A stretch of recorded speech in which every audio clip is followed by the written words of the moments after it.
Okay, so the homie Rick Ross has a song that used to really make me feel like an inner thug. Every day I'm hustling. Pretty sure he was talking about pushing drugs, but stay focused, because I was a young single mom in college trying to get that paper, and I didn't know if that was a degree or money, but I would think to myself, every day I'm hustling, every day I'm hustling. Somebody is already like in their joint when I said every day I'm hustling.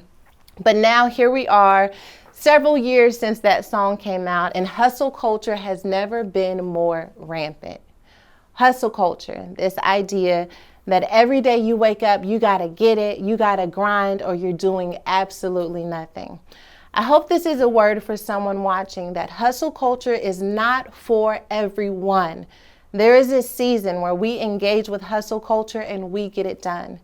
And then there are other moments where we have to ask ourselves, am I hustling, pursuing, and running after something that is no longer God's will for my life? This very thing happened with Pharaoh. Whenever we hear about Exodus and the children of Israel, we think to ourselves, there is no way that I could be Pharaoh. But if you think about it, we may be more like Pharaoh than we think. Pharaoh was ultimately trying to make sure he could keep his hustle alive. And in the process of keeping his hustle alive, he started chasing after the children of Israel in hopes that he could get them back in position. You know why? Because stopping the hustle means that we may have to innovate, create, regenerate, and try something in a different way or format. And yet, if we're so busy hustling, we may miss that God is trying to make us sensitive to the new way that we can show up in the world. Hey, you, hustling, but not sure that you can even feel yourself anymore. And over again in Exodus, my text tells me that God hardened Pharaoh's heart.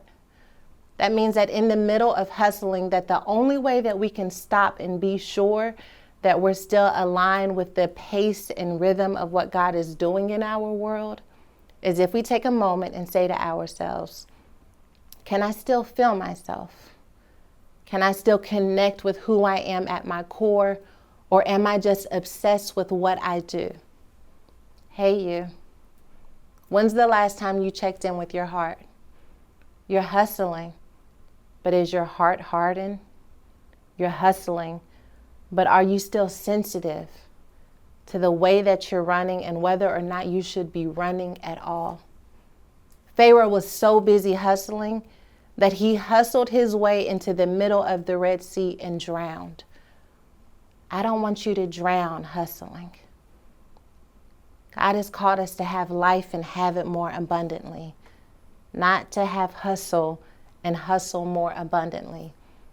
I think I'm trying to cancel hustle culture because I want you to be sensitive to what you need in any given season. So this is your charge, to take a moment and breathe deeply and ask yourself, how am I doing really? And is this hustle still God's will for my life? Check in with yourself. You'll thank yourself for it later.